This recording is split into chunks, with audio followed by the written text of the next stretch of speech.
You ready, Don? I'd like to call the Town of Winterville Town Council meeting to order. Tonight, our invocation will be given by Reverend Matthew Miller from the Winterville Free Will Baptist Church, and after that, we will stand and do the Pledge of Allegiance. Mr. Miller, if you stand at the podium. They told me to adjust the mic. I didn't think I was tall enough. Greetings, everyone. I bid you greetings on behalf of the Winterville Free Will Baptist Church, and thank you for the opportunity extended to us to open your meeting this evening in prayer. Would you all pray with us? Gracious God, known throughout the ages by many names, we thank you for the privilege we have tonight to enter into the throne room of grace. We ask that you constantly make us aware of your presence in any and all situations and circumstances. God, I ask this evening that you continue to guide those endowed with the responsibility to lead this wonderful town. God, I ask that you would be with them as they make decisions as the best they can to serve the Winterville community tonight. Lord, we just ask that you would continue to be with those who lift their voices tonight, and may it be done with grace and with power. Lord, we just pray for this grace, that it would be the one that acknowledges the different contexts and circumstances of life, so that we might best love you, our neighbor, and ourselves, and power, Lord, so that we might walk humbly and love mercy and act justly before you. We pray this in the name of the one who was and is to come. Amen. Amen. Amen. Thank you, Reverend Miller. If everyone would please stand and face the flag for the Pledge of Allegiance.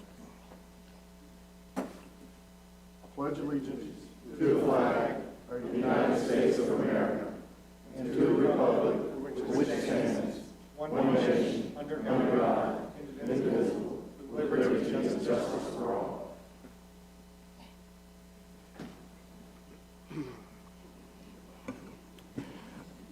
Again, I'd like to welcome everyone here. It's good to see we got a packed house, and good to see the Jackson family with us. And good to see Mayor Jackson out with us tonight. And also we got other guests out in the audience, Senator Don Davis, County Manager Janice Gagner. And so we appreciate you all for coming out tonight. Next up is the approval of the agenda. So moved. If I may. We have one change. If you look on your amended agenda under other agenda items, you'll see other agenda items what is now number 2, replaced a previous agenda item. So I believe downtown cleanup was number 2 on the original agenda. That moved up to number 1, and we replaced a Watermelon Festival item, took that off and replaced it with an appointment of an at-large board member for CMSD. So that'd be the changes for your consideration. Okay. Motion to approve with those changes. Second. Got a motion and a second on the table for the approval of the agenda. All vote by saying aye. Aye. All opposed? Motion carried. Okay, next up, we have a presentation. And before I do this presentation,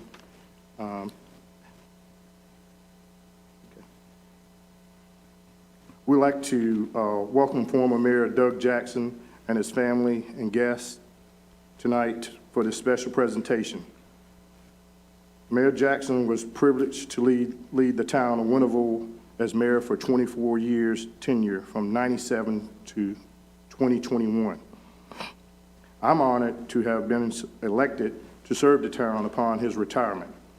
Tonight, we have Senator Don Davis will present on the behalf of Governor Roy Cooper the Order of the Longleaf Pine to Mr. Jackson. Mayor Jackson, will you please come and join me and Senator Davis at the front?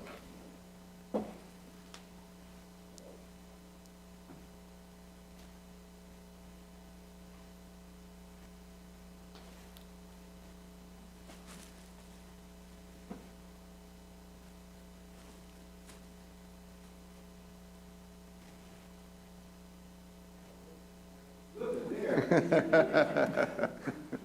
how you doing? Surprise, huh?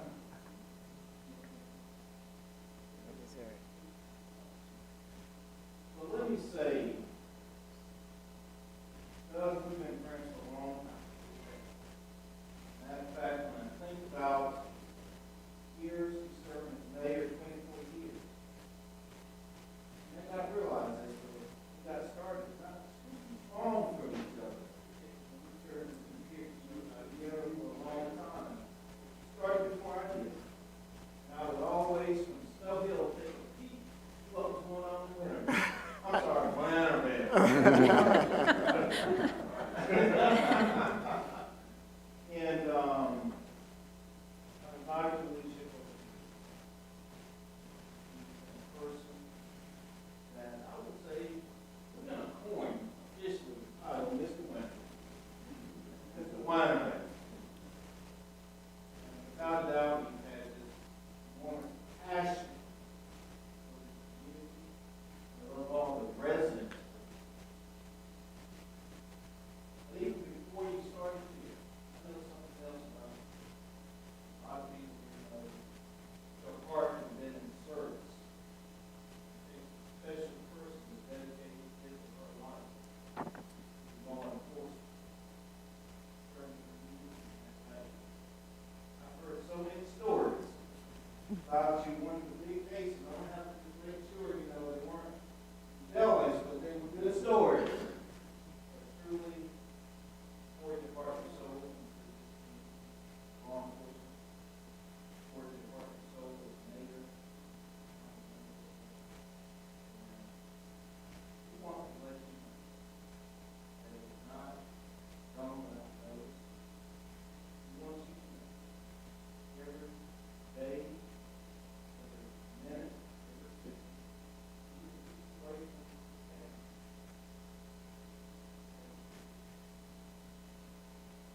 kind to others, life, service, giving yourself over and over again.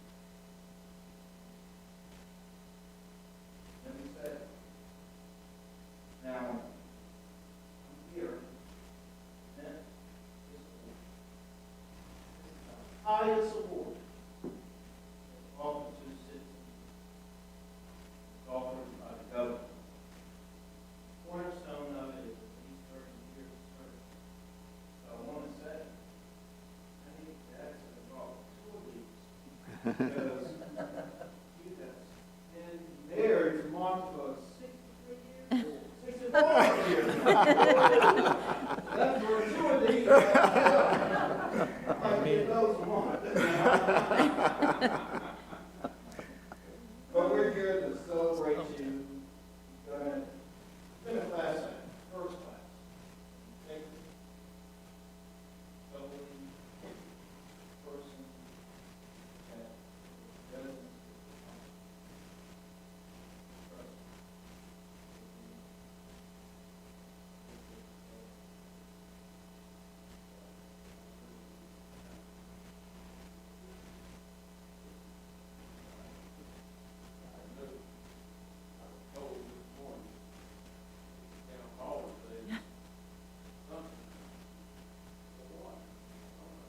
I didn't know that all the families here have a school started, and look what it is.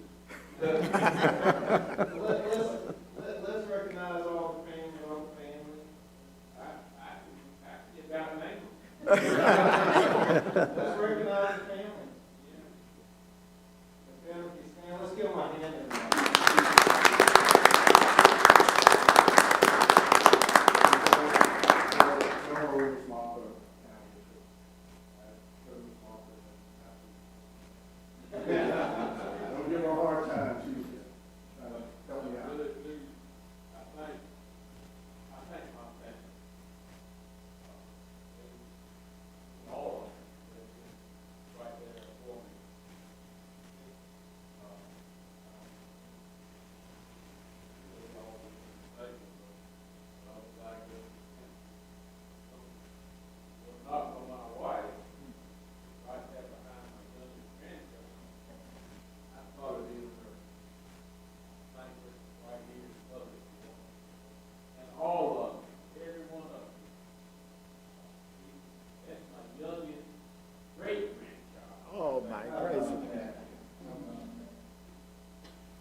Well, I guess Hughes is probably different. This is what I would like to do at this time, Ms. Martha, if you can please come up. And that's Mr. Grandson.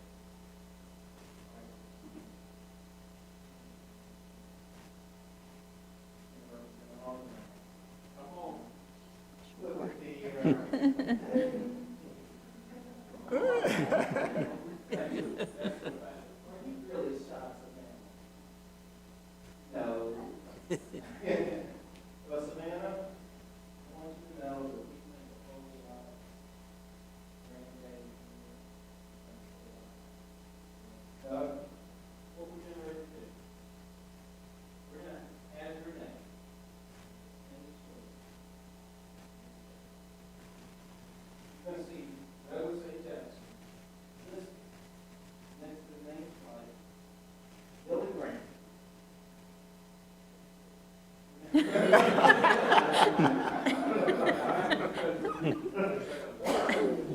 brother, who all always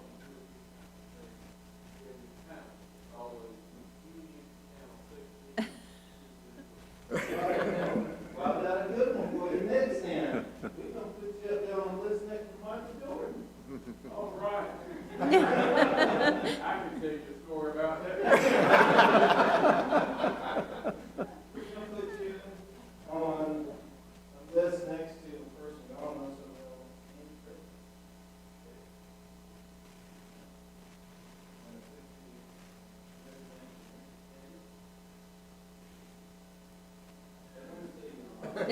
Monty Angelo.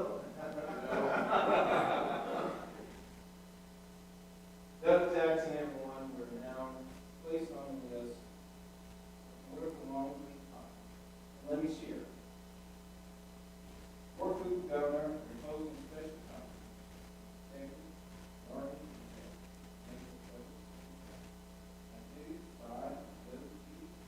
Thank you. Long time. Rank of ambassador. Privileged and with all rights granted. Members of this office. Among which is the special privilege. Both the following. North Carolina toast. Select. Anywhere. Here's to the land of the long sleep pine. Summerland where the sun does shine, where the weak grow strong and the strong grow great. Here's down home, the old North State. Doug Jackson is now on the distinguished list of the Order of the Long Leaf Pine. What happened to Savannah? Where's Savannah? She took off.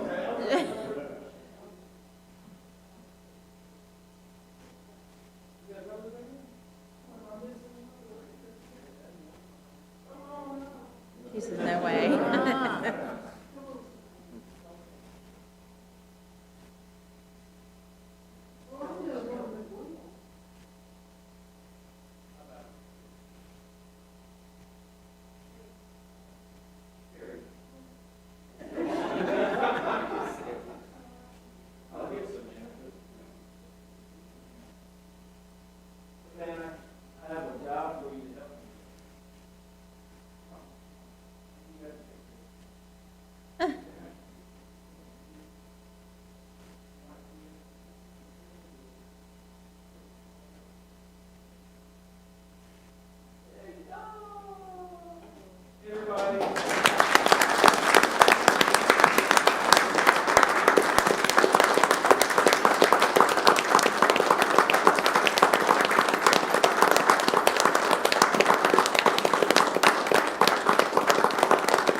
I thought you were going to say 100 years. That's your norm.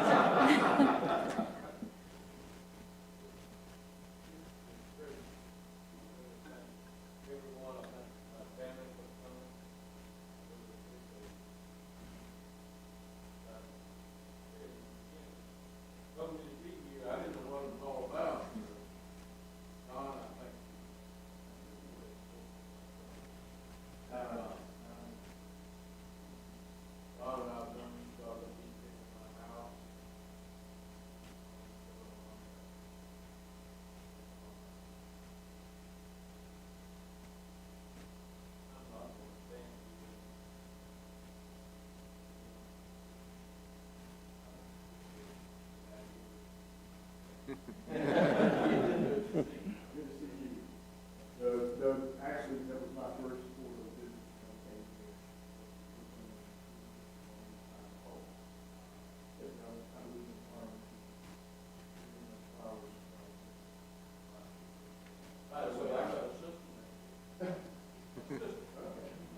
So I talked to Terry.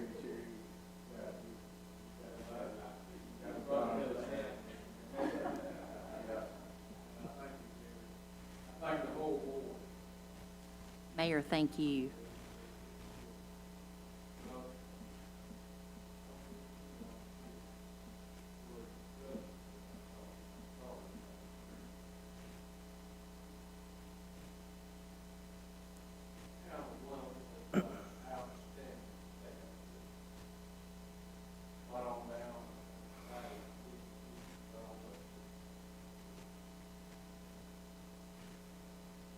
Amen.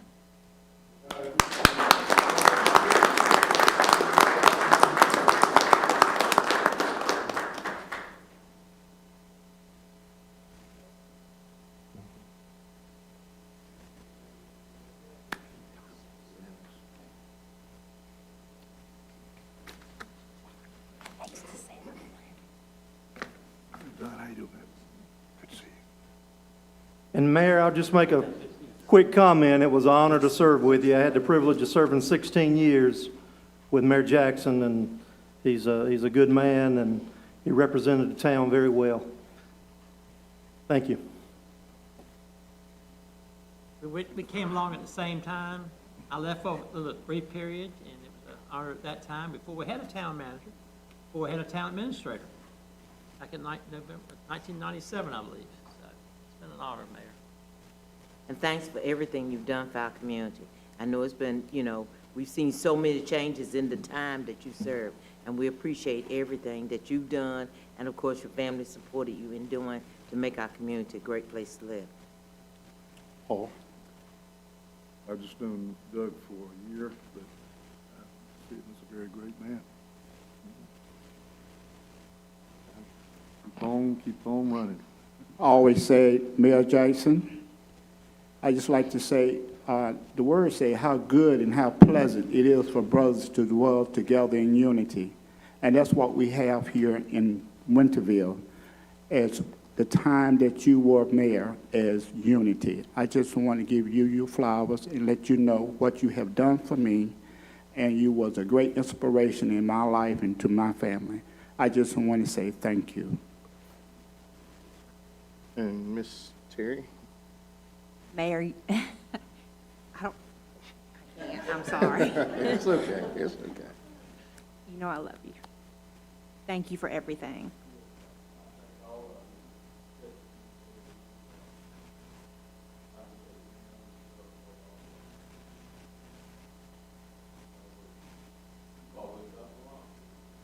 Yes, we have, absolutely.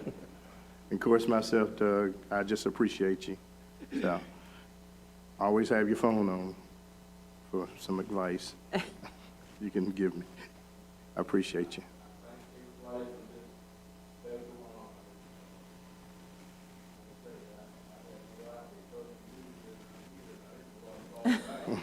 You thought you were in trouble, didn't you? You're welcome. Thank you. All right.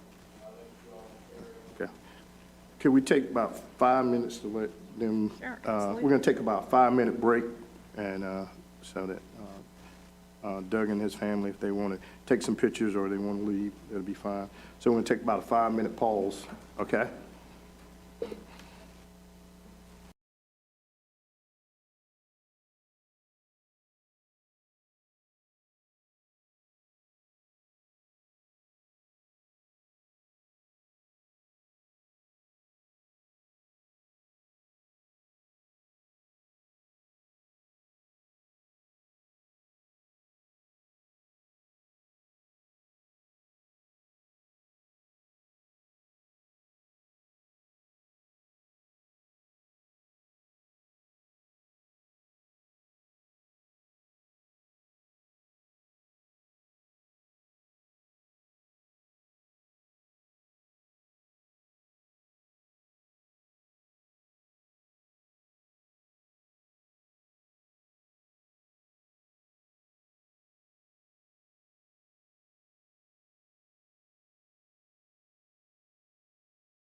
Everybody done? Everybody ready? I'd like to call the meeting back to order. Next up, we're going to have some introductions, and I'm going to have our town manager do these introductions. Please, Mr. Terry. Good evening again. We are excited to be introducing a dynamic group of folks tonight. I'm honored to introduce our first guest, and that would be Janice Gallagher, our county manager. Janice, you want to come on up? Janice, you're new in this role, but certainly not new to working with us, and we're excited to be working with you in this new role and look forward to it. Well, I thank you so much for having me come to your meeting this evening. I am Janice Gallagher. I was appointed as the Pitt County Manager January 1 of this year, after having served about 22 years in the county legal department, moved down the hall to wear a different hat.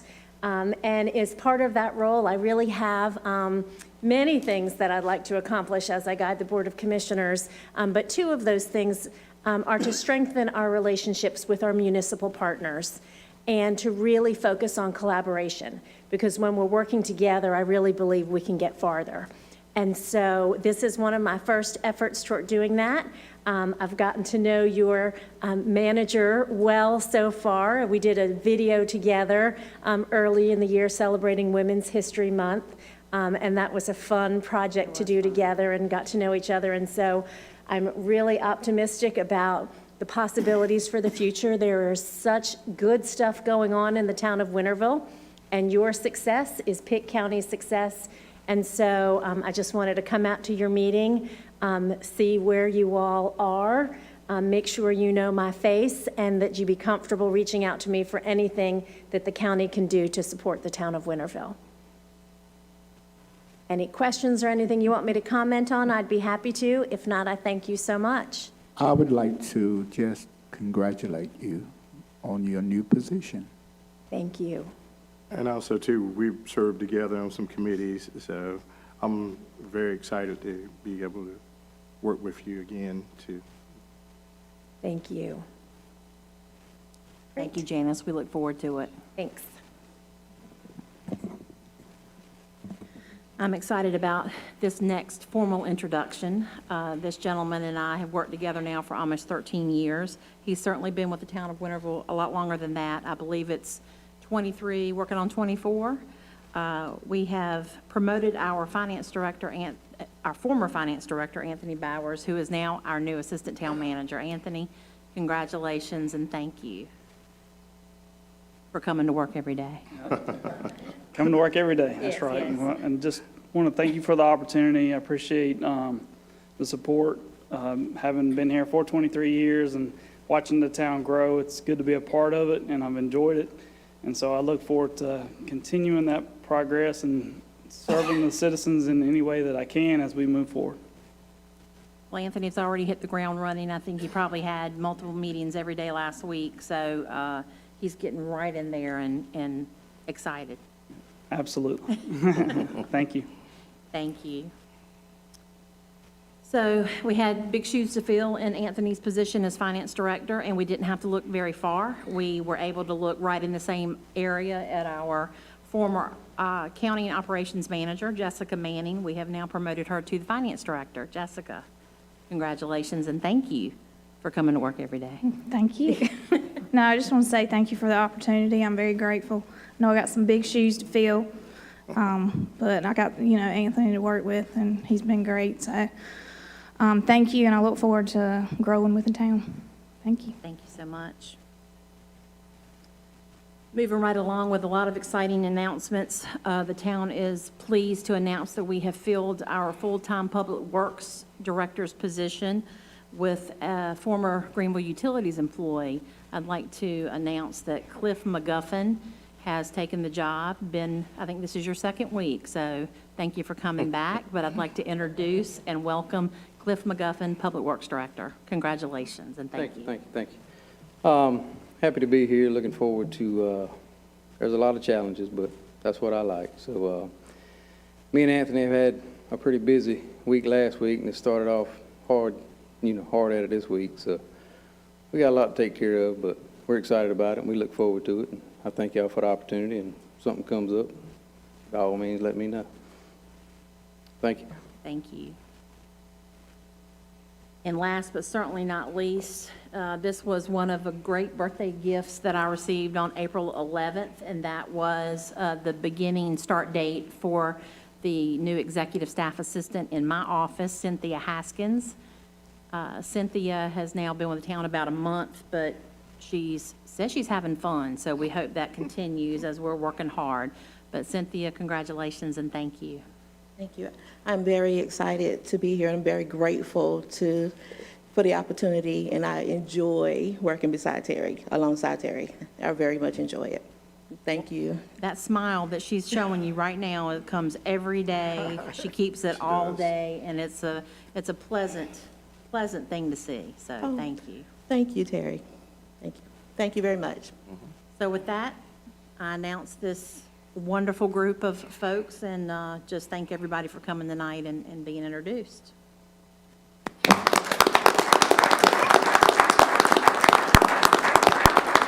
If I could take a quick minute and have you guys all come up for a group picture, that would be great. And if you don't want to, please do it anyway. And Janice, we'd love to get you in one if you don't mind coming up. And I want to make sure I get out of the picture. I want to get in the picture. Move on down. Down.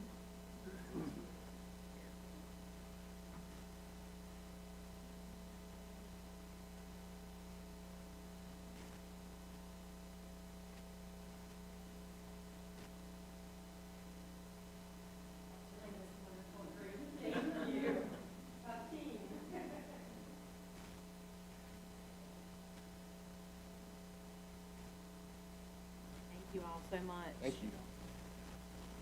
I'd also like to thank Sandra Harvey, our town photographer, for coming tonight. We kept her busy over the weekend with baseball, so we're thrilled to have her tonight. Thank you. Mayor? All right, next up, we have proclamations. Mr. Harvey, if you would do the honors. Yes, I will introduce what the proclamations are. Due to the length of all the other things, I'm not going to read each one individually. First one is the National Emergency Medical Services Week, and that is what honors our EMS and our emergency medical services personnel. Second one is our National Public Works Week, and couldn't be more fitting for Cliff to come on right in the midst of Public Works Week. And lastly is National Police Week, and that recognizes our police and the service they provide to our town. Thank each and every one of them and everything they do. Okay, thank you. Next up is our public comment section. Excuse me. Excuse me. Next up is our public comment section. Of course, public comment section, you can come up and speak to the council. You have 3 minutes to state what you need to speak about. And we have one person to sign up, Rebecca Cavanis.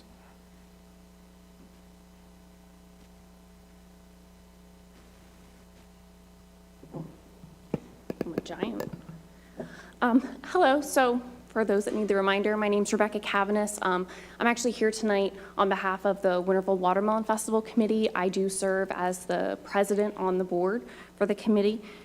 So what I would like to do is actually, I have a design that I want to have approved.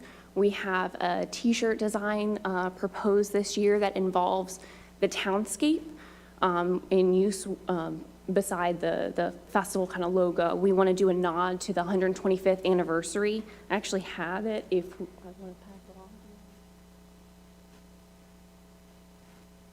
on. And if it goes black, it just unlocks. You don't have a code or anything. But I want everybody to be able to see it so we can have a good understanding of what we're trying to do here, we will have something alongside this that does say celebrating 125 years for the town of Winterville. We also want to make it very clear that's 125 years for the town and not 125 years of the festival. So we're working up something very precise on that. And so we'll have 37th Annual Winterville Watermelon Festival in a separate place. But I am hoping that we can get that design approved.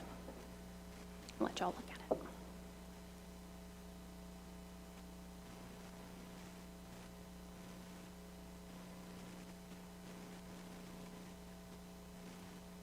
If I may, Rebecca, you would just utilize this for the T-shirt, correct? Correct. Nothing else that's, Yeah, so the idea is that it'll kind of be limited edition, so you can buy it at the festival, and it's for T-shirts. We will have other probably promotional products sold, but it will not be with that design on it. Is there any way you could send that to Don so we can look at it again? Are y'all fine with what you saw tonight? So as of right this moment, I've been asked not to share it until we have it kind of solidified because it's not, we don't own it yet.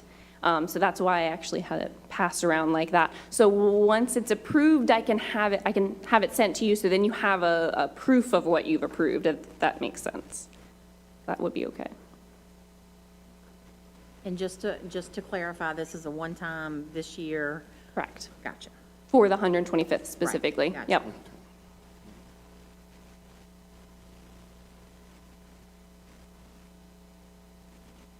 What is the board's pleasure on what they saw as far as the design? Any comments? Any suggestions?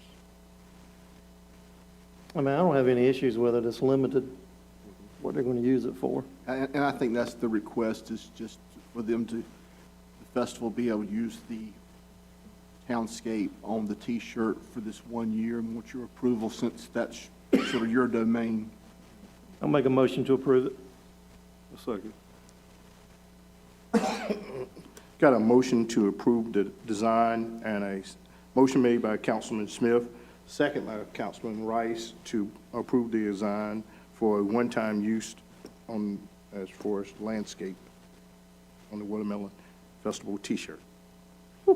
Thank you so much. All in favor, vote by saying aye. Aye. All opposed? Motion carried. Thank you, Rebecca. Thank you, Rebecca. All right. Next, consent agenda.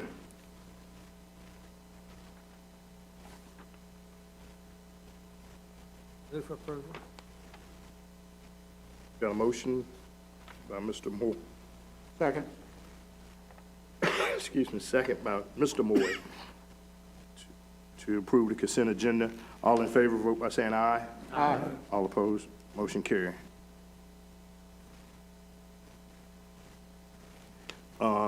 HRC, Human Relations Board appointments, and we're going to take care of that right now. Ms. So, Mayor and board members, we finally, everybody got names in, and we finally have 6 board appointees, if you will. I would ask Don. Don, are you prepared to go over that list? I've got it. Thank you, King. We have Chantel Hawkins, Randy Correll, Councilman Rice, Diana Hagan, Police Chief Wilhite, Alvin Watford. That's the 6. And then, just as a reminder, Councilwoman Robertson is the council's liaison. Thank you, Don. Those nominations came in over a course of several weeks and a couple of meetings. So, Keem, if it's appropriate, I would just ask council just as a whole endorse and/or approve this board. I would agree, just to get a vote to accept that those 6 as nominated to the board. Second. All right, now a motion and a second to approve the 6 nominees. I don't know what's going on, but, yeah. Motion made by Councilman Moore, second by Councilman Moy. All in favor, vote by saying aye. Aye. All opposed, motion carried. So congratulations to those of you that have been appointed to this board. We have a second order of business, and that is to determine the term that these folks will serve. We have staggered 1, 2, and 3-year terms. So tonight, we have decided that we would utilize a very highly technological form of deciding who would get each term, and that is a good old draw of a name out of a bowl. So what we'd like to do is, we have everyone's name in here, and we would like to start with the 3-year terms. We have 2 of each, 3, 2, 3, 2, 2, and 2, 1, and I would ask the mayor draw the first 3-year term. Took us a long time to get this together, just kidding. Let's see, the first 3-year term goes to Mr. Alton Watford.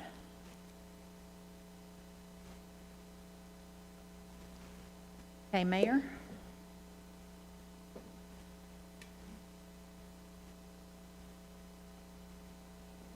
Thank you. The second 3-year term goes to Brandy Harrell.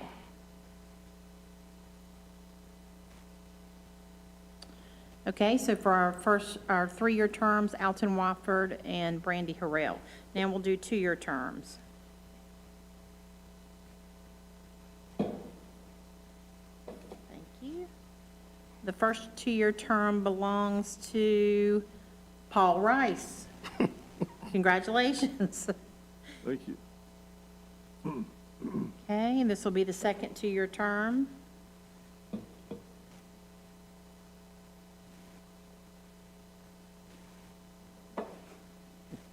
Thank you. And the second 2-year term belongs to Ms. Chantel Hawkins. So that leaves us with our 2 1-year terms. Mayor, I don't think you need to draw these. I'll just make sure the names are correct. So we have a 1-year term going to Tiana Hagens. I hope I'm pronouncing that right. And then lastly, Chief Will Height. So the only thing left to do to get started would be to decide when the first meeting would be held. And I don't know, I'll let council decide whether you want to do that tonight or whether we should just poll the new members and have them decide, but I am certainly at the council's direction. We should poll them. Right. Just for them. Yeah. Sounds good.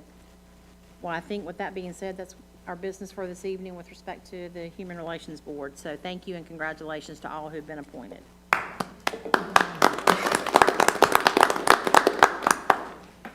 Next up is a cemetery update, summary of activities, schedule, new regulations, and et cetera. There's a lot to be done with this item this evening, and so I will certainly take it as far as council wants to go. But I have put several things at your seat to reference and also in your packet. I would like to have time to look through these Okay. and read them and compare them and understand them. So could we table this until next month? Absolutely. I don't know, do I need to make a motion or whatever? If you would, but, I'll second it. okay, Yeah, so, let's get a motion. Yeah. I make a motion that we table discussion of the cemetery until next month. Got a motion made by Councilwoman Robinson and second by Councilman Moore to table the cemetery update until next meeting, June meeting. All in favor, vote by saying aye. Aye. All opposed, motion carried. and if I could go over real quickly, and I won't take long, what you have to review, that would be, I have included the fee schedule excerpt that references specifically cemeteries. I have also given you the entire section of the Winterville Code as it's currently written, so you can see what the regulations currently are. And in addition to that, tonight, you have received excerpts from minutes from 2010, I think it's through 2015, or excuse me, 2012, related to discussions about additional cemetery regulations, who can purchase them, and what, when you increase the cost. So you have those to refer to. And then lastly, in September of last year, the Finance Department did a pretty comprehensive comparison. You have one sheet that's front and back that sort of has an overview of plot purchase prices. The back is opening and closing prices. And then you have a stapled set of paperwork that shows you each jurisdiction that we compared and what that information was. And so I provided that again for your reference. So you can take a look at all of this, and we'll have it back on the agenda for June and try to nail down where we're going.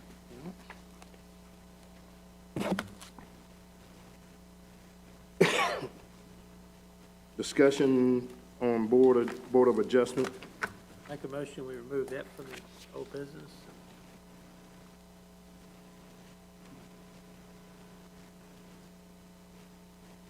Got a motion to remove the Board of Adjustment from old business. I second. Okay, motion made by Mr. Moore, second by Councilman Moore. All in favor, vote by saying aye. Aye. All right, motion carried. Parking signs at the dance studio. I believe Chief Wilhite has an update for us.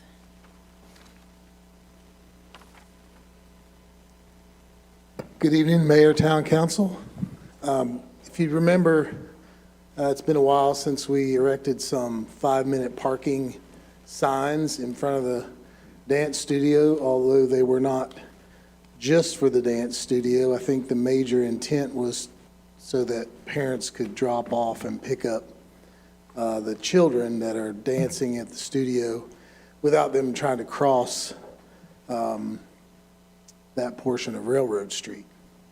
Now that there's supposedly no parking on the other side of Railroad Street and there's diagonal parking, staff and, excuse me, citizens have had some discussion about just having a 5-minute parking statement there all the time is unreasonable when some of those businesses may not be open all the time. So the proposal would be to add some wording to those signs that stipulate Monday through Friday, I believe without looking at the abstract, is from 11 a.m. to 10 p.m. Monday through Friday. That would then free up those 5-minute parking spots for weekend people who want to park there to go to either one of the breweries or Tiebreakers or another establishment that is downtown and not have to worry about the 5-minute window outside Monday through Friday, 11 a.m. to 10 p.m. And I did contact Ms. Parker with the dance studio to try to confirm her, not that she's the only one we're thinking about with the 5-minute parking, but that does fit within her dancing schedule. Make a motion, we approve these recommendations. Second. Motion. Second. Got a second. Got a motion on the floor by Mrs. Smith. Councilman Moore, second by Mrs. Smith. All in favor, vote by saying aye. Aye. Any opposed? Motion carried. Thank you. Thanks, Chief, and we'll get those signs updated. Mr. Brian Jones, step to the podium. Thank you, Mr. Mayor, Council. Hope everyone's doing well tonight. We have two action items for, first one will be in a preliminary plat for Villa Grande Phase 3 or Villa Grande Phase 3, depending on which mood you're in. So site data. So this is located on Red Forbes Road. This is Red Forbes Road. I'm going to get it. It's north of its intersection with NC 903 South. So you can see the parcel numbers there. This is a 25 or 22 acre site. Proposed 40 lots. Current zoning is R10. So just some site history for you guys. So this one's been pretty recent. So we did a rezoning to R10, which was approved by council back in March. So Technical Review Committee did review this preliminary plat at the March 5th meeting. Existing Villa Grande phases were approved back in May of 2018 and March of 2021. P&Z unanimously recommended approval of the preliminary plat at their April 18th meeting. So just some site photos. This is looking at a stub street into the property. You can see back, mouse isn't working. So this is Vicente View Drive going. This is the property in the back there. So this is standing on Red Forbes Road right here. So looking back into the property, this is the former Shivers property. So an aerial, so this would be the lane we were just looking at going in, the drive going here, and this is Vicente View Drive looking back into the property. So here's the property here. So just some items of note. So there is some environmental areas of concern, specifically floodplain. So this is coming off of Swift Creek, tributary coming off there. So you got floodway and floodplain. So none of the lots will be interior of that. So these are buffered streams. So this stream coming across here and then bordering the northern property line there. There's just an overlay of the proposed preliminary plat. So this one, you can see there's no stub streets going out of this property. The reason being because of said environmental areas of concern. So DEQ won't allow those crossings if there are practical alternatives. Therefore, we did get an emergency fire lane here. So that would utilize the existing drive that's going out to Red Forbes Road now. So with the close proximity to the existing entrance to the subdivision, DOT won't allow another entrance there. So we did work with the developer to get this entrance there. So that will be fire rated for their equipment to get in and out. So, and there will be access control somewhere in this area where the crossing goes. And so the remaining of this portion of the property will be dedicated as a recreation area. Brian, is Yes. that fire access paved? It won't be paved, but it'll be, they got to put their subsurface on it to be rated for 75,000 pounds. Who's going to maintain that? So that will be theirs. So they'll maintain that. That'll be part of the covenants that the HOA would do. So they'll be responsible for the access gate and then the actual road itself. Did you happen to discuss paving it? We have not. This would be similar to Holly Grove. So they did the exact same thing over there. If we want, so during that conversation, that it was just as long as they could achieve the 75,000 pound. So that was the requirement. They met the requirement to do it. So we don't have any requirements for paving emergency access. Just the fire code makes sure that you have to access or has to be able to handle that equipment. And there's just a better shot of the plat itself. But with that being said, I think I may have. So staff does recommend approval, but project engineer, Mr. John Thomas, is in attendance. If you guys have any technical questions for him, if not, I'll entertain any questions you have of me. Is the old house going to be torn down? Or? So I think they've actually got it for sale right now. So I think it's either a modular home or a double wide sitting there. So it's easily moved. So they're trying to get rid of it that way. I would assume if they don't have any traction there, they will remove it. Yeah. So you saying that emergency road, it would be up to the homeowners association to keep it up? That's correct. So and that's the same scenario we have with the Holly Grove subdivision. And you said recreation use in that area also? Did I misunderstand what you were saying? Hold on. It went blank. Yeah, so this right here, this lot right here will be recreation area, dedicated for recreational use. So they'll be able to put picnic tables, gazebo, whatever the HOA would want to put there. So Brian, with that access road, if, we've had some issues with homeowners associations falling apart. Sure. So what happens if the HOA falls apart out there? And the reason I'm asking is I understand there's already some issues going on in regards to those homeowners paying fees, but some work, some upkeep not being done. Hadn't heard anything last week or two, but it was a big deal a couple of weeks ago.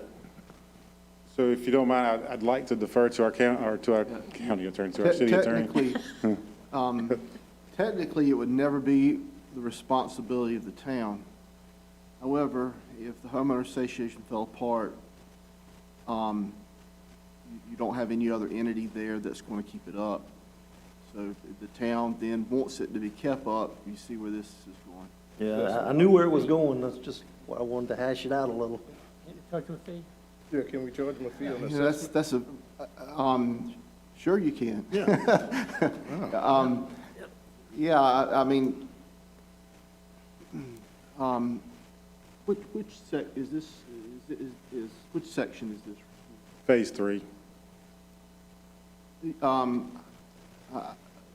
You may have to go to court to get it established, but I think you could look towards this section. You probably couldn't divide it out amongst everybody else, but this one section, look to them to reimburse us for our costs. We would have to front it, but then look to them to reimburse us. Wouldn't it be better to get it done right to start with?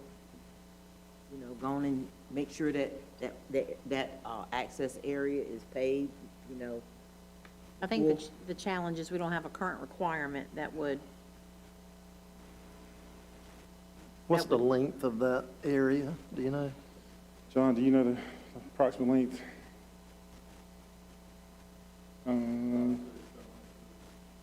Yeah, probably. Might be a little bit longer than that. But when we approved it, we were thinking that this would be an access area, weren't we? I mean,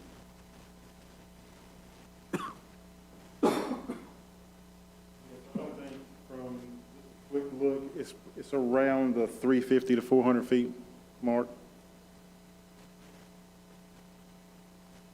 I mean, I'm just throwing that out. You know, we've had through the years a number of HOAs that seem to fall apart.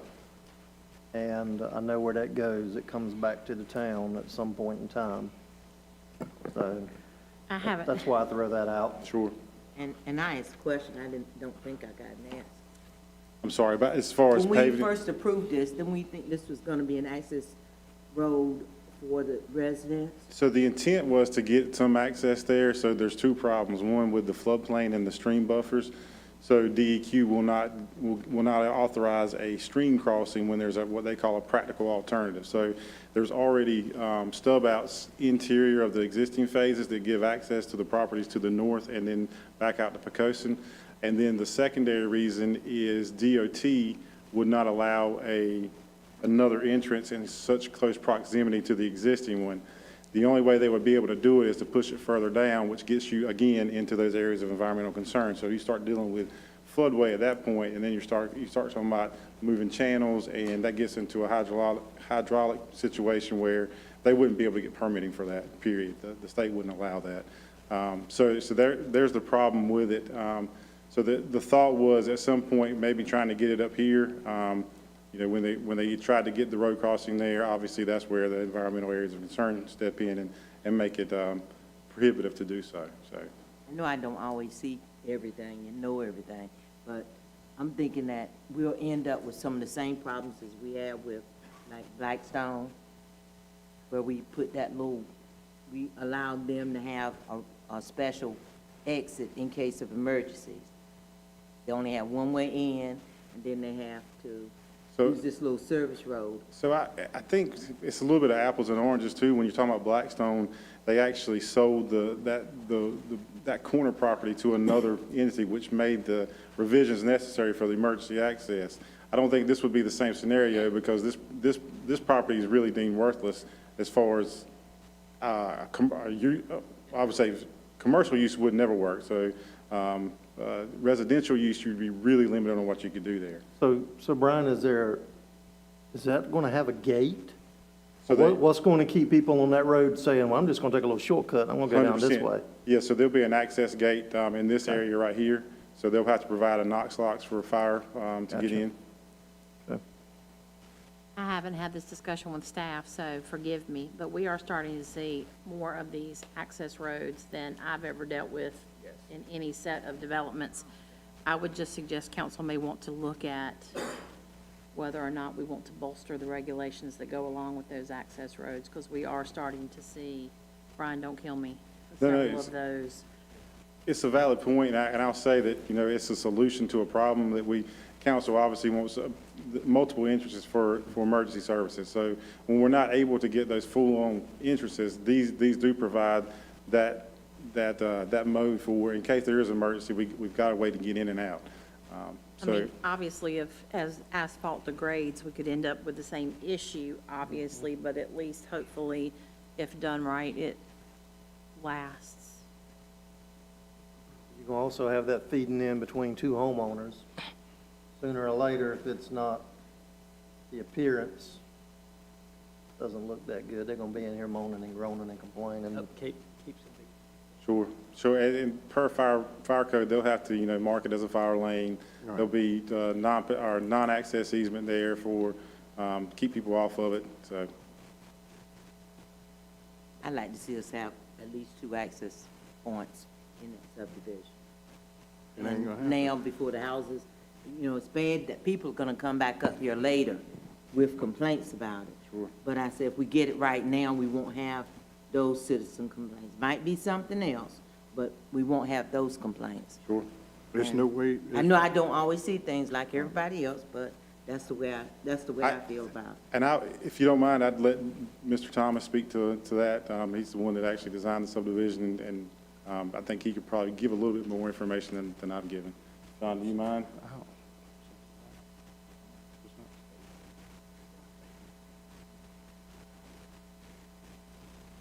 Good evening. John Thomas, Thomas Engineer, 9 Dewberry. What was your question? She wanted to see, I can tell. okay. I'd like to see more than one access. Without, that one, we wouldn't count it as an access because it would be only used for emergencies. I'm sorry.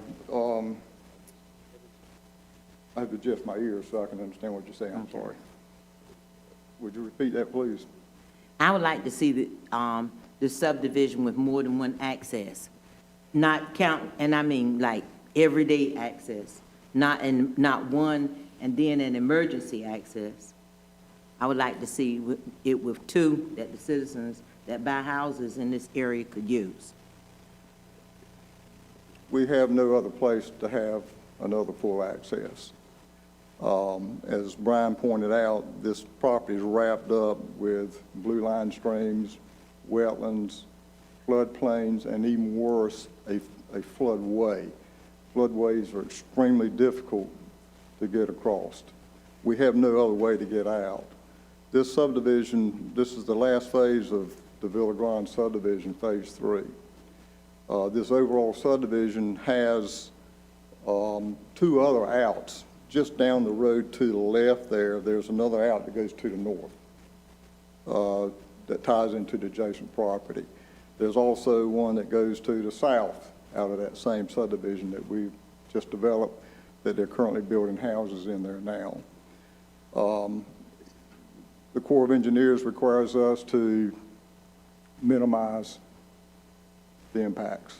So in the discussions with the consultants that handle those things for us, there's no other way to get out of this subdivision with another full access. We've explored that. But does it connect to those areas? It does. It does. Yes. If you put that overlay back up there, Brian, you can probably see where those blue line streams and, you know. Yeah. And the other Yeah, sections, yeah, there's an access. It's kind of locked. yeah.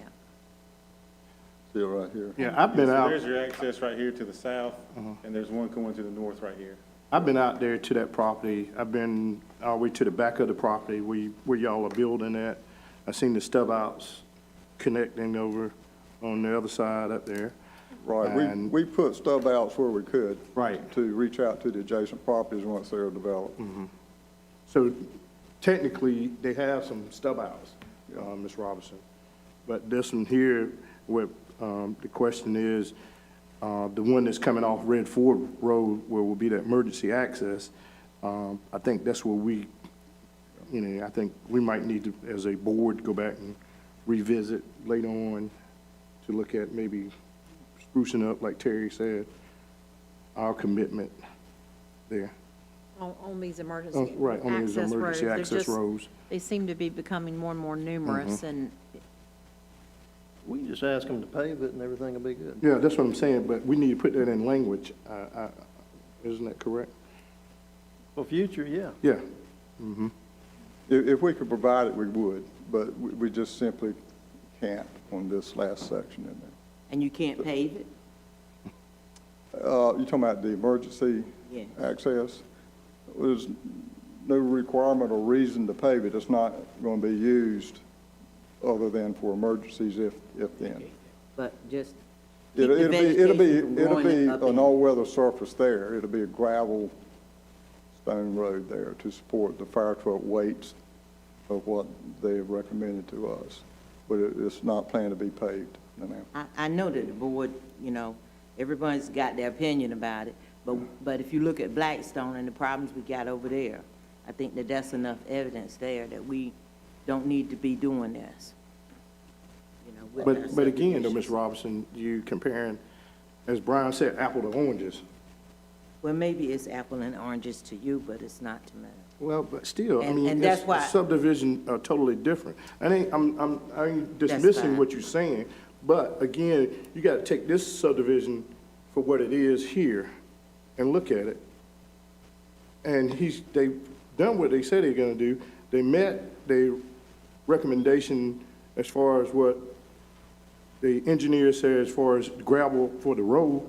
So, I mean, I don't know there's much we can do about this one, but Right. I think we need to direct staff, right. before we have another one come to the board, we need to have some alternatives, some options, some things that we can do or require if we're seeing more and more of these. Right.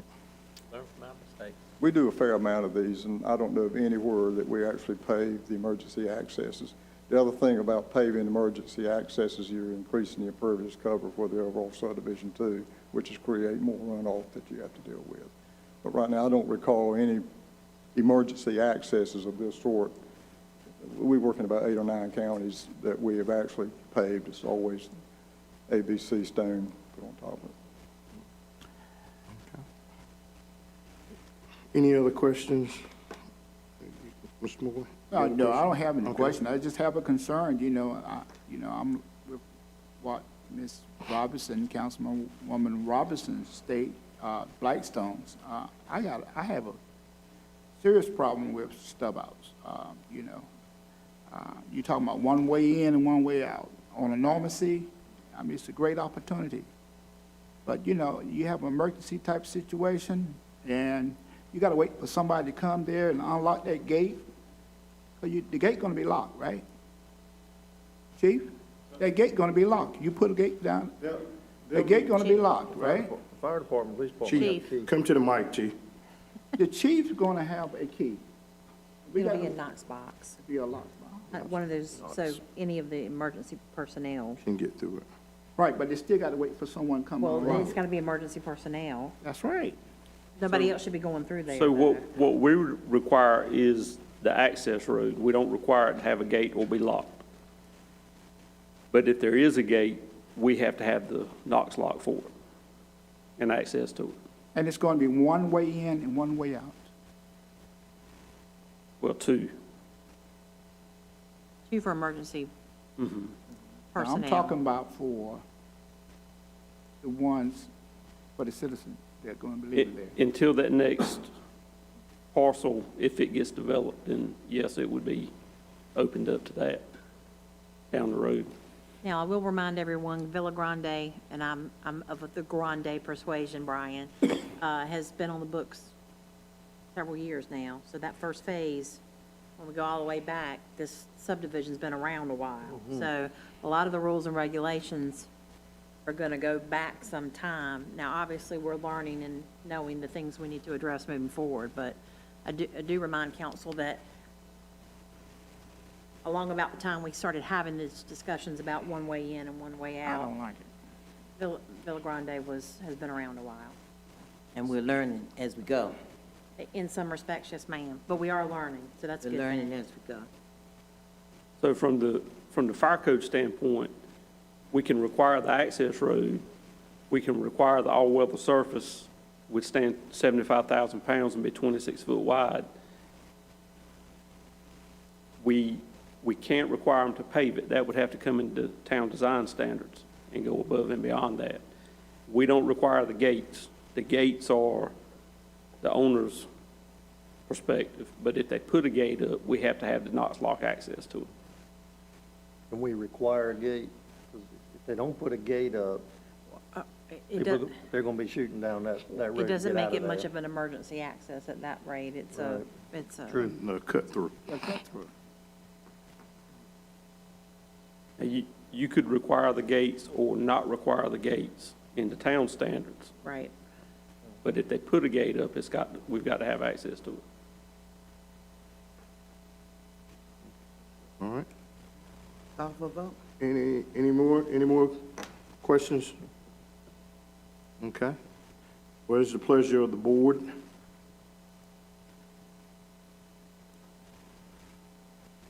But we don't have any of that in any of our policies, so I'll make a motion to approve. Okay, got a motion to approve, I second. and I got a second.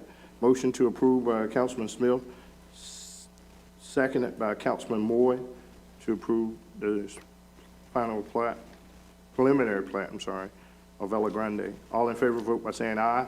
Aye. All opposed? Aye. Okay, let's go back again.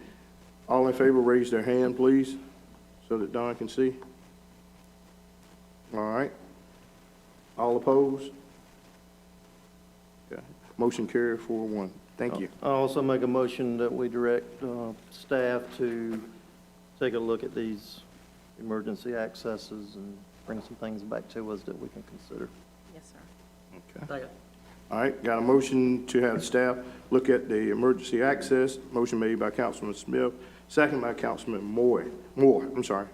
All in favor, vote by saying aye. Aye. All opposed? Motion carried. Thank you. Next up is Brian again.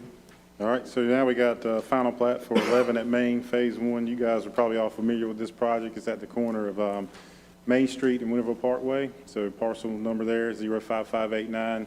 So the entire site is about 20-some acres. This phase is just 10.5 acres, 97 lots, which are all going to be townhome units.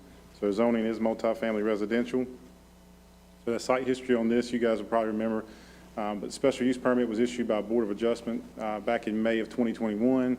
Preliminary plat was then approved by council in August of 2021. Construction plans were approved in December of 2021. TRC reviewed and approved the plat in the April 5th meeting, and P&Z did unanimously recommend approval at their April 18th meeting. So this picture is a little bit dated. I think it's only about 2 months old, so it looks a whole lot different than what it did then. I probably should have updated my picture because it looks like a bomb's going on out there right now. You guys have seen the piles of dirts out there, so their guys are out there working pretty hard. But that's at the intersection of the corner of Main and Highway 11. So Highway 11 back here, Main Street this here, and so that's the old, is it the rotary sign? Yeah. So this is back on 11, looking back into the site, so you can see a lot of dirt being moved even back then. So there's the picture just overlaid. Again, you got Winterville Parkway here, Main Street here, Mill Street here, downtown right here. So there's your overlay of the project itself. So phase 1 coming in off Main Street. This will be the 97 units back in here. Access out here on 11. So per the special use permit, they had to have access on 2 major or minor thoroughfares. That would count there and there. We also have access going back out to Mill Street on Blunt and Cooper Street. So no fire access required for this one. The one machine shop. Yeah. Abuts to it. Yes. What's going to be done for noise factor in the properties? From the machine works or from the townhomes? So residentially speaking, that's usually a quiet use, so that the intensity is not high enough to generate anything. I would assume that the noise ordinance would kick in for residential properties. Am I correct in assuming that? So it would be the same situation as any other residential property. We have a new owner. suppose he wants to decide to go 24 hours a day. For Winterville Machine Works? Yes. They have done that previously, if I'm not mistaken. There's nobody living there then, but there will be. Well, now. I mean, there were residential properties, not to this magnitude, Right, obviously, this but. magnitude. Yes. There's nothing we can do about a barrier between the two properties? Like a berm? So at this point, the only barrier we would have is this, but there will be a buffer requirement for when you're going to intensity of uses, residential to a commercial, so they will have to have a vegetated buffer. It's not much for noise, but it does give separation for the actual visuals. As far as that goes, as far as what Winterville Machine Works, any noise produced will actually fall under the noise ordinance as well. So then again, it would be PD's responsibility. I do know that the guy that's bought it, name's Hussein's his last name, Ahmad Hussein, I think is his name. According to Mr. Ted Cox, he's a reasonable man. I think he wants to do what's best for the town of Winterville. He's all in for it. I would hope that he would be a willing participant to work with the town in that situation. But I'm just hoping for the best on that one. I don't know for sure. Historically, this is, I mean, Chief Will Height would have to correct me if I'm wrong. I'm not aware that we've received many noise complaints from the operation at Winterville Machine Works. So I'm hoping that in and of itself, that it's not too noisy. Yeah, and I realize they are working with metal and welding and stuff, but most of their stuff is primarily inside the building, so that does cut down on the noise itself. That'll give just a better picture there of the platting. So it's reoriented to Main Street here, Winterville Parkway here. So just this first phase is what we're going to want to get here. But any questions, I'd be happy to answer any you guys have. I should have emailed you these questions, but I didn't. Okay. So I'm gonna ask them now. Sure. Okay. Sidewalks, I couldn't figure out your sidewalks. So there'll be sidewalks all interior, so sidewalks along 11 at Main Street, then you'll have sidewalks interior. So you'll have sidewalks along every one with a garage. The other ones that don't have a garage, you're going to have the parking and then a sidewalk adjacent to the building, and then you'll have your parking spaces. Does that make sense? So it is hard to see on this. It's very, very kind of detailed on it. But you're going to have sidewalks here, sidewalks along here, sidewalks in here. So on these right here, you can see where, trying to look. But they are present. That's one of the things we make sure we look for to get in there. But along each street, you're going to have sidewalks here, here, along this whole stretch here, and then along Gazebo Way in here. And the other thing, I noticed that they are designated recreational areas. Mm-hmm. And I know that in some subdivisions, Robinson Heights, for example, Yep. there were areas designated for recreation, but no equipment was ever put there. Right. Is the developer going to put recreational equipment there, benches, stuff like that? So there'll be I'm sorry, I didn't mean to cut you off. So generally speaking, it's up to the development itself and the HOA if they want to provide that equipment, but they are going to put a gazebo down by the pond. So this will be your main recreation area here, and then they made a payment in lieu of for the remainder of the recreation they didn't meet, so the requirements they didn't meet for the dedication. And third thing, you know, in our new comprehensive land use plan that we adopted, vegetation. You know, we talked about how areas being developed like this should have, you know, trees and that kind of thing. Yes. Are they included in the plan? Yes, so their construction plan did show vegetative trees along the roadways. So coming in, you'll see vegetation, and then you'll see a vegetated berm separating. When you get phase 2, you'll see a vegetated berm along here, separating Highway 11 and that. So then you'll have vegetation along the rear, and then I'm not being exact here, but obviously along the coming in off Blunt Street and Cooper Street, you'll see it. But that was detailed in the construction plan. Thank you. Any other questions for Brian?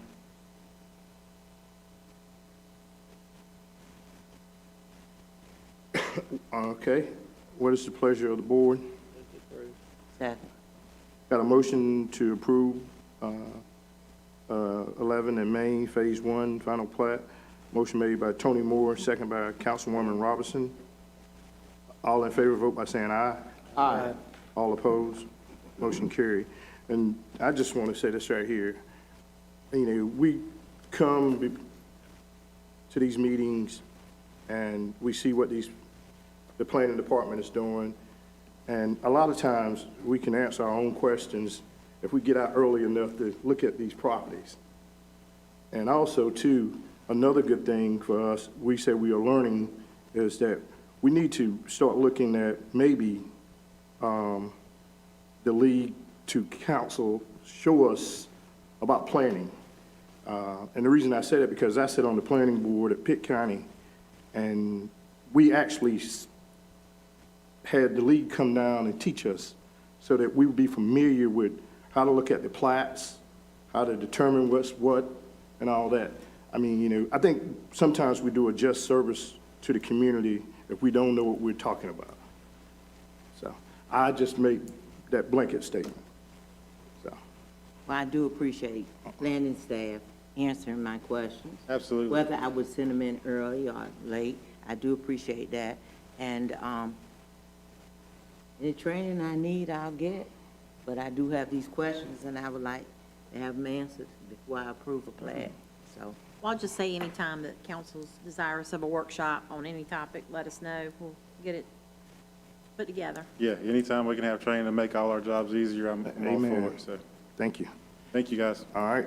Next is other agenda items. Downtown cleanup. Mr. Moore. On Mondays, we have trash cans that are full. And I think we need Public Works Director and see if we could have those trash cans cleaned on Monday morning and the streets on Monday morning downtown. I don't want to speak for Cliff, but I do know that as in his hitting the ground running, we're in the process of talking with GFL. Come on up, Cliff, to try to get a schedule with respect to we're talking about the decorative trash cans downtown. And then I'll let you go. Don't let me speak for you. GFL admitted they missed some things this past week, not only downtown, but some residential properties. So we had them come back out. Our guys actually dumped the ones downtown. All that, nice. So they came through. As far as sweeping downtown, I talked to you about that the other day. If we could get on a schedule to have those cars moved maybe, or work out something so we can get access to all the spots down there. That rocks along Railroad Street's been there for a year now. Yeah, I saw that. And no cars parked on that side. And, yeah, that's The something. rocks are still there now. Large rocks. Well, That's in the works to be picked up this week. We were gonna go clean those curbs. I think the large rocks have already been removed right there by your building, but the small ones are still there. Larger one's still there too. Are they? Okay. They were Well, earlier this morning. okay. I think they were gotten today, but if not, that'll be taken care of here shortly. Anyway, this trash can is major at Monday morning's ideal time. Well, we reached back out to them. They've had some turnover at GFL. Oh, my. Several. I went to Tiebreakers for dinner tonight. They closed down because they had no help at 4 o'clock. It still remains a challenge. Yeah. Challenging times. We will be addressing that. Thank I you. just wanted to let you know. Thank you. Thank you. Thank you. Next up is appointment at large board for my favorite word, CMSD. Mayor, members of the council, this is just a reminder, you all know how this is structured, but the Contentnia Metropolitan Sewerage District is a 3-member sewerage district with Winterville, Ayden, and Grifton as members. What does that mean? That means there's a great big wastewater treatment plant located in Grifton, and the 3 entities ship all their sewer down there to be treated. That district is managed by an executive director, but then there's a board of 7 people. Each town has 2 members, sitting full-time members, and then there's 1 floating at-large member. That floating at-large term is 3 years. Ayden has had the at-large seat for the last 3 years, and that ends this month, I believe. 4 years in? I was on it for 4 years. Is that or 3 years? I'm pretty sure it's 3 years. You remember? I'm pretty sure it's 3 years. I think that's right. But Winterville is getting the at-large 3rd seat. So with that said, the council needs to decide who that will be. Current board members are Mayor Pro Tem Smith, who is the chairman of the board, and I sit on that board as well. Mayor, interested in that board position? Yes.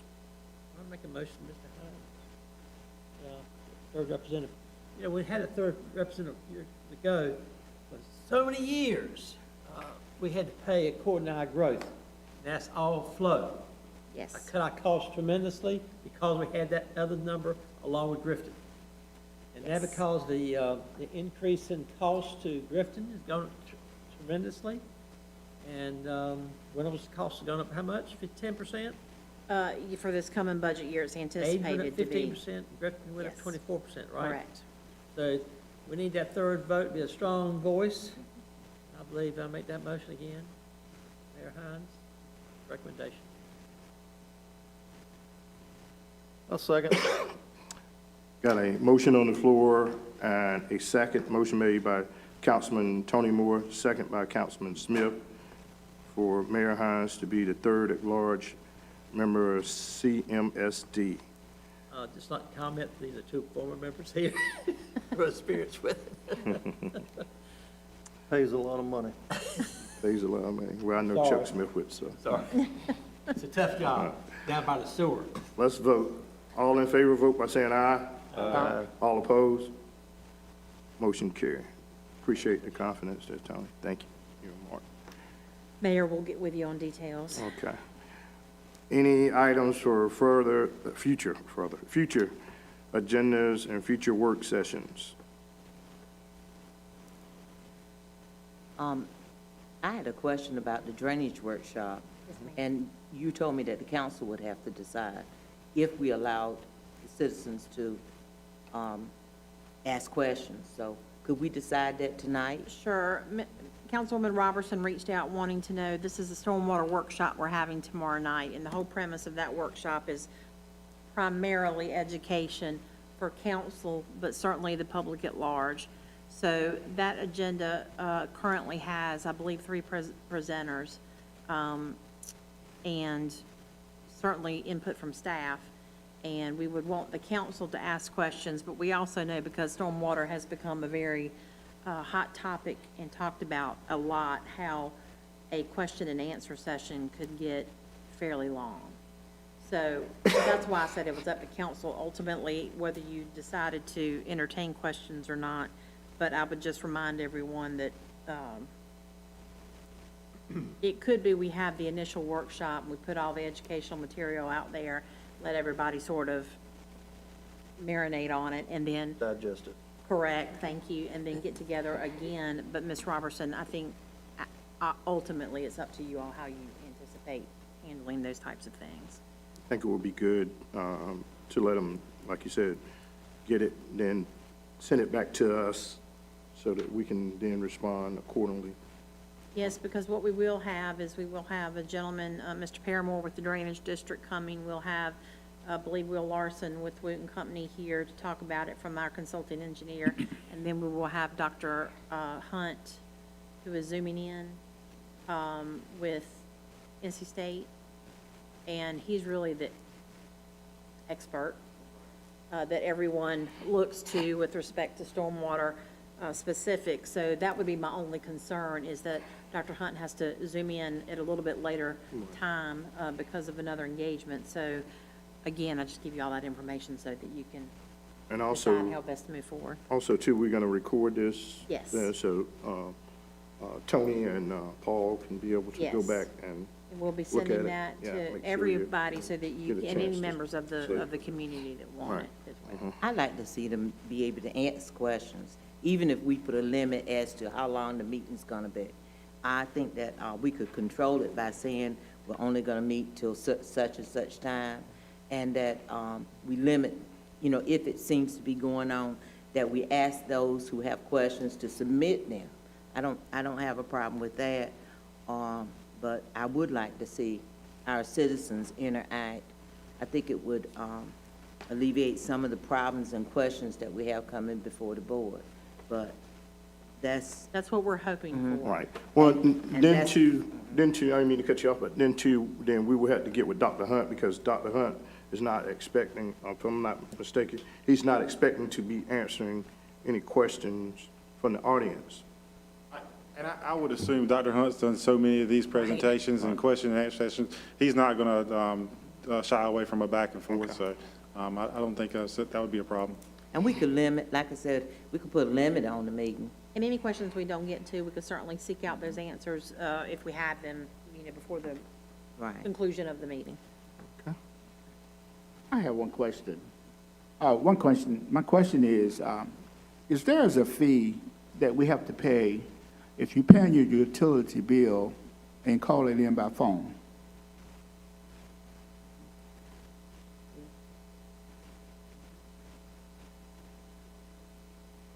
And if Yes. so, go ahead. And if Yes, so, sir. why? Yes, sir. Several years ago, we were basically getting inundated with calls. Everybody wanted to pay over the phone, and we just didn't have the resources to do it. We were also at a point in time where it was determined that we needed to assess our fees and see where opportunities were for potential sources of revenue. We charge fees for convenience fees online as well. So there's convenience fees for paying over the phone for those two reasons. We were looking for revenue source, as well as we didn't have the manpower to handle all the phone calls that we were getting for people paying over the phone, because they simply just wanted to pay over the phone instead of mailing them in, or and not wanting to hire more people. This was a way of controlling that, but still giving them the option to do it, as well as the option to pay with bank draft. That's no fee for that whatsoever. There's no fee for dropping it off in the drop box. There's no fee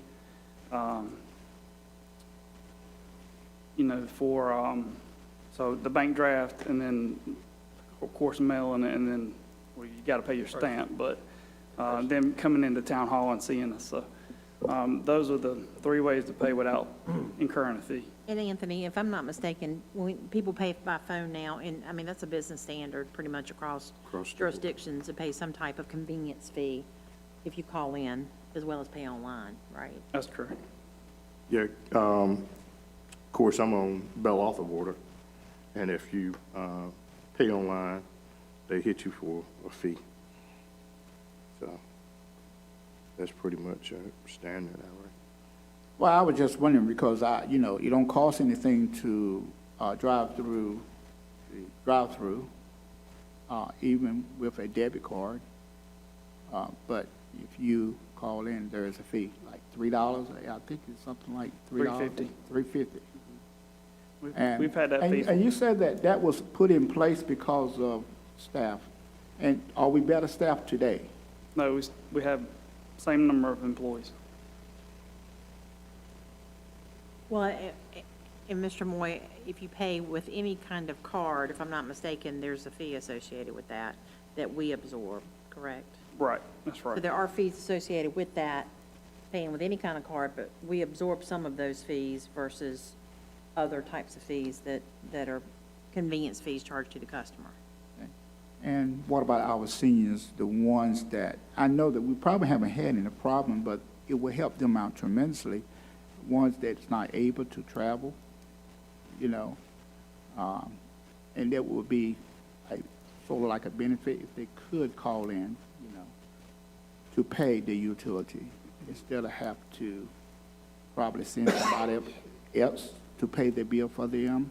There's quite a few of them not able. But to pick up the phone and pay it, that would be something that we might want to start thinking about. Yeah, asking everybody's age. I mean, there would be some nuances we would have to. No, I was just saying that for everybody, but I'm just using that for an example that would be a benefit to help our citizens. I do have a concern that there would be an inundation of people calling on the phone to forego paying any fee in order to pay their bill. So, If I may, it's not uncommon for us to have, on a cutoff day or something like that, to have, as I've seen, an upward of 25 people on hold while we handle customers. So you get into a customer service you know, the more people that are tying on those lines, then they get angry because they can't speak to someone. So it really does help control. I know it's not ideal, but it really does help control the flow and the volume of calls we receive. And it keeps everybody from waiting till the last minute as well. Because those last minute calls are the ones when they really start staging on the phone system. And Anthony would have to answer this question, but I'm going to guess that you would see a lot of seniors, and we would know that maybe they're seniors, routine customers you see with regularity, are early payers. Usually they're, as soon as they, first of the month or whenever they get their bill, they're coming in almost immediately, routinely. I don't know the breakdown of cutoffs, et cetera, at the end of the I think everybody has an cycle. option to draft this out of their account. Correct. And there's no charge for that. That's correct. That's good enough for me.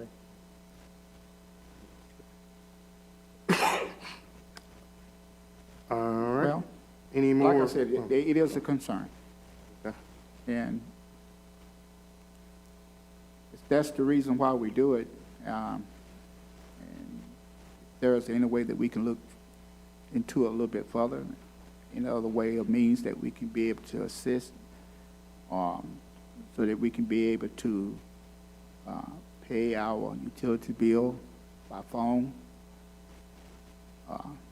It's got to be some kind of technology out there that can help us out. Well, there is a technology, I mean, that would be available to us. We would have to change companies. However, they're going to charge a fee. The technology that, you know, to paying over the phone, it would be an automated system. You wouldn't speak to a person. But they're going to charge a fee for that. Everybody wants their cut, Yeah. unfortunately. Could you check for me, if nobody else Yeah, have no interest, what that fee is and what it would cost? Sure. I appreciate it.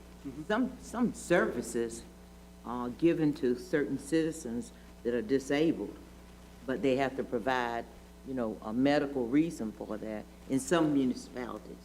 Well, our current standard is, it doesn't change your, so the medical needs requirement is, we have a sign-up sheet, and that helps us reestablish service at times of emergencies. We know where those people are that have medical needs, and we'll try to get them back on as fast as possible. And so our Public Works and electric directors, Robert's not here tonight, but we provide them a list. We maintain that we keep it updated. When I say we, as a customer service. And it doesn't change doesn't provide them any kind of additional waivers or anything like that. It doesn't keep them from getting cut off, but it does help us provide better customer service at times of emergency. Thank you, Anthony. Thank you. Announcement. Thanks, Council. Of course, tomorrow night, we have the Stormwater Workshop. That is at 5 o'clock. Remember, it's right after, at 5, and it will be here in this room for the public. It will be streamed, and it is also available via Zoom if you need that. If you need that information, it's on the website, or they can call the office tomorrow, and we can get that information. One-stop early voting is ongoing and will go through this Saturday, which is May the 14th. This Thursday, though, we have Touch a Truck, which is always popular, and that is from 4 to 7 down on Market on the Square. Planning and Zoning Board will meet next Monday, May 16th at 7. And then Tuesday is primary election day, and we will have voting at the community room and at the Operations Center is available.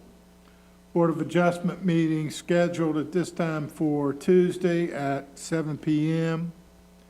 Then just some reminders for some upcoming meetings. the budget work session on Tuesday, May 24th, here in this room, and budget work session number 2 on Thursday, May 26th, here in the assembly room. I think I've talked to most of you, but the annual Town and State Dinner is Wednesday, June 1st at 5 p.m. in the Raleigh Convention Center. If you have not let me know about that, please let me know.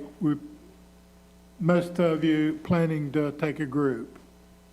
Then the budget public hearing will be on Monday, June the 6th at 7 p.m. And then the June council meeting is Monday, June the 13th, and that's hopes that that is the night that we can adopt the budget. Mayor, council, that's all that I have. Okay, thank you, Don. Town council. Thank you, Mayor. I have no report, just point out we do have a closed session tonight for a couple of matters. Okay. Tony? Report. Sure. Paul? Congratulate all the women of this world. Yesterday, Mother's Day. Okay. All right. Mark? I don't have anything, Mayor. Johnny? I don't have anything. All right. Terry? I don't have anything. Next up is closed session. Mr. Attorney, do you need to read something about the closed session? No, sir. I mean, I just point out that we have in the agenda, which is published for the public, that we've got the statute and the two justifications for going into closed session. Thank you. Okay. Can I get a motion to go in closed session? So moved. Second. Got a motion to go in closed session by Councilwoman Robinson, second by Councilman Moore. All in favor, vote by saying aye. Aye. All opposed. We'll be in closed session.